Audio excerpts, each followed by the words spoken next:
Chacun de leurs actes met en évidence la dissemblance qu'il y a entre leur volonté et celle de leur Créateur, et aussi leur pauvreté, leur passion et l'épaisse noirceur dans laquelle ils sont plongés. Ils sont aveugles sur tout ce qui regarde le ciel. Pour parvenir à l'égalité avec ma volonté, l'âme ne doit pas y vivre comme une étrangère, mais comme la propriétaire. Elle doit y voir toute chose comme lui appartenant en propre et en prendre soin.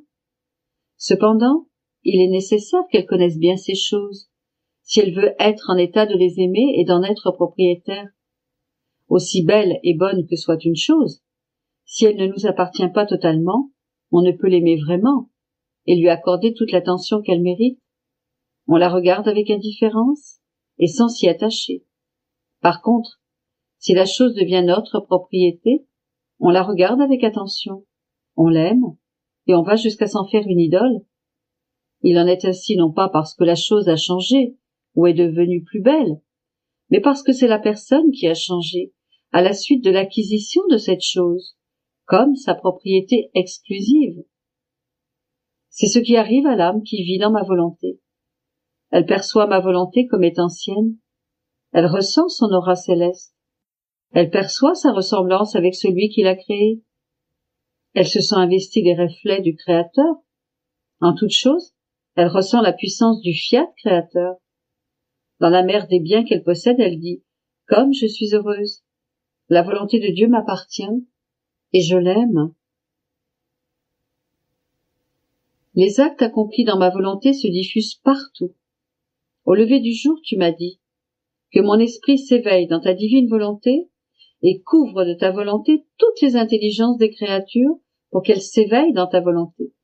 Au nom de toutes, je te présente leur adoration, leur amour et leur soumission. Alors, une rosée céleste issue de ma volonté s'est répandue sur toutes les créatures, apportant à chacune la grâce obtenue par ton acte. Comme il était beau de les voir toutes couvertes de cette rosée, dont la rosée matinale est le symbole, laquelle, chaque matin, couvre les plantes, les embellit, les féconde, et empêche de se dessécher celles qui sont sur le point de se faner.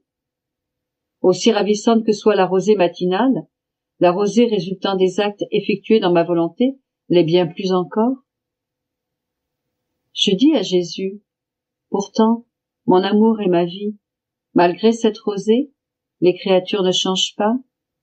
Il reprit, si la rosée matinale est si bienfaisante, à moins qu'elle ne tombe sur du bois sec ou sur quelque chose qui n'a pas de vie, la rosée de ma volonté est encore bien plus bienfaisante, à moins que les âmes qui la reçoivent ne soient complètement mortes à la grâce, auquel cas cependant, par sa vertu vivifiante, elle essaye de leur infuser un peu de vie. Mais toutes les autres âmes, certaines plus, certaines moins, selon leur disposition, sentent les effets de cette rosée bénéfique.